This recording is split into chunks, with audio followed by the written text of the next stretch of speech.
We break news. It has to do with Eric Adams, swagger man with no plan, and his administration, in which there are some rats who feed me information.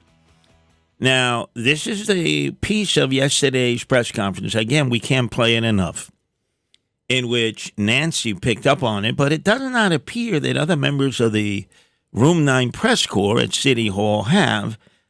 Again, listen to Eric Adams stumbling and fumbling when he was asked a simple question: how many times have you traveled to mainland China, a.k.a. Red China? I don't recall how many times. My first trip, I don't even think I was the elected official when Tracy and I went on a vacation. So I don't recall the exact number of times that I've traveled there. I'm not sure. I don't recall the exact number of times. I think what he needs, Nancy, is a special advisor for Asian affairs who had a heart attack or faked a heart attack when the FBI raided her two houses in Pelham Parkway in the Bronx the past week, to have her nourish his memory like Bill Clinton nourished the memory of his secretary about Monica Lewinsky. Remember, I want you... Mm-hmm. I want to nourish your memory. Winnie Greco could nourish his memory. I mean, she took him at least 2 times with money that came from the community in Sunset Park where you lived to build a Chinese arch on 8th Avenue, the main thoroughfare. Everybody wants to know, where did the money go? Well, we know that she dipped into that money and took Eric Adams twice to Red China. That's 2 times we know of, but maybe there's more. I mean, if she's smart, I guess during this leave of absence that she's taken, she's finding herself an attorney, and she won't be nourishing his memory back.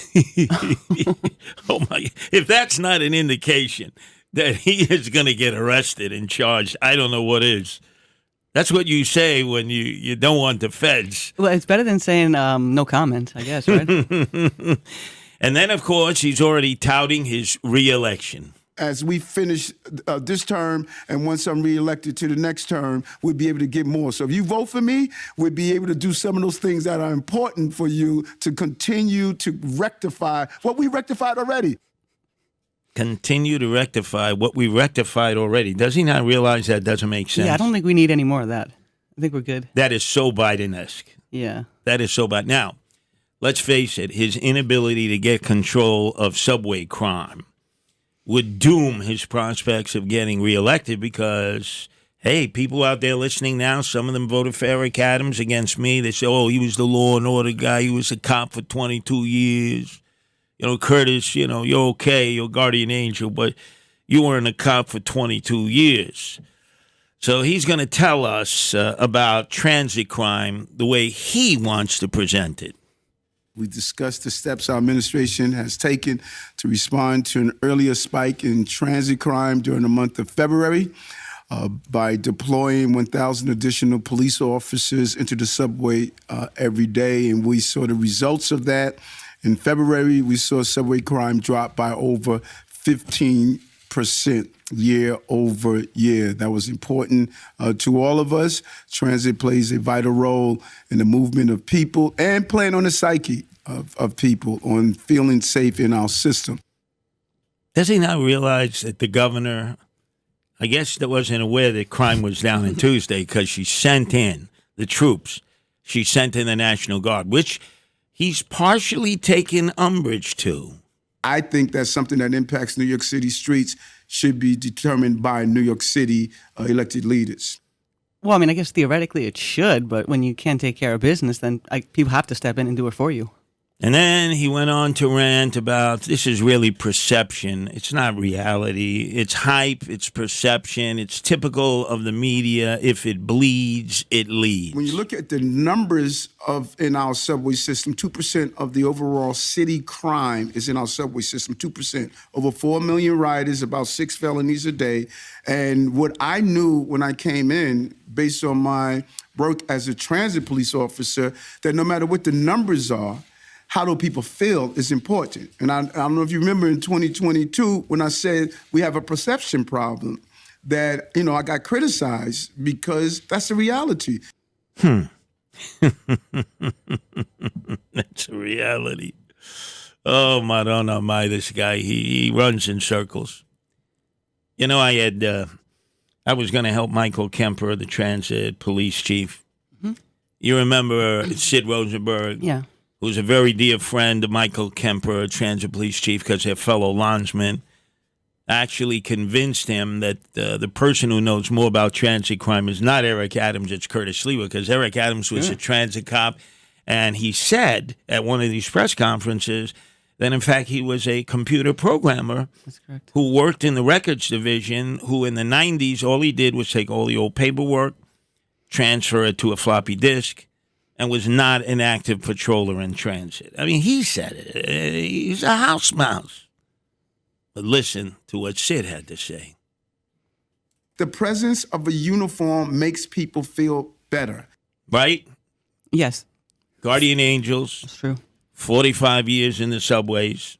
Our uniform, obviously, is different than the police, the state troopers, the National Guard, but it's a uniform that people have come to rely on. They're respectful of us, not just here, but all over the world. 13 countries, 130 cities, 5,000 members.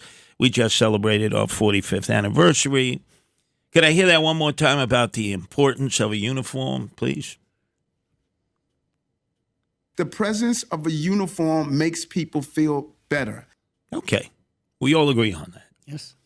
And originally, Eric Adams, before he was running, he wrote an op-ed in the Daily News. He said when he graduated the police academy and was assigned to transit, the first time he got orders from a sergeant said, harass those guys in the Red Berets, the Guardian Angels. And to his credit, he said in his own op-ed in the Daily News, me and the other younger guys and gals, we said, no, are you kidding? They're there to help us. So I was offering help to Michael Kemper, who really never patrolled transit. He was at the 75th Precinct, East New York, Brooklyn, the largest precinct, when I met him as deputy inspector. He's really not a transit guy. Sid made the case. Michael Kemper agreed to sit down with me. Curtis, as you know, is on 7 a.m. every morning. I know you listen when you can.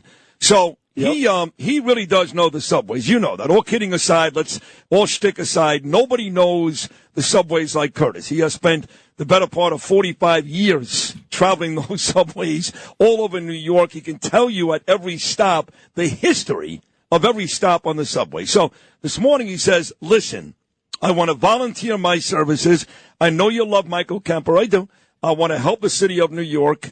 I want to sit down with Kemper at the 2nd Avenue Deli and try to help figure this thing out. Are you willing to sit down with Curtis and have that type of meeting?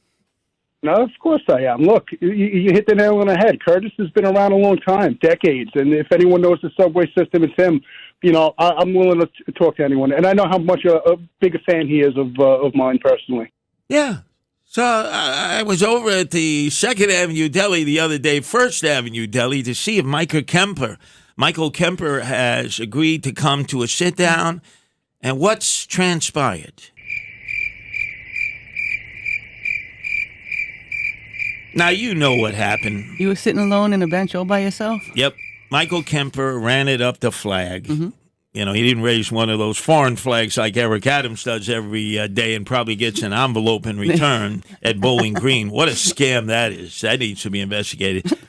But he probably went up to the chain of command and said, hey, boss, Curtis wants to meet with me about transit crime. To be honest with you, he knows more about the subways and transit crime than I do. I was a foot cop, you know, I 75th Precinct. You know that. Hey, look, I'm trying. I need all the help I can get.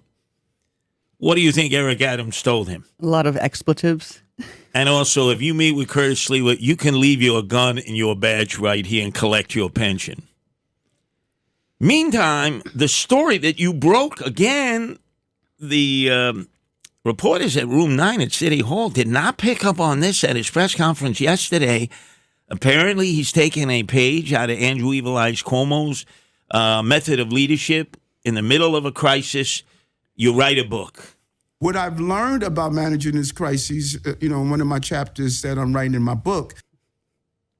He's writing in his book?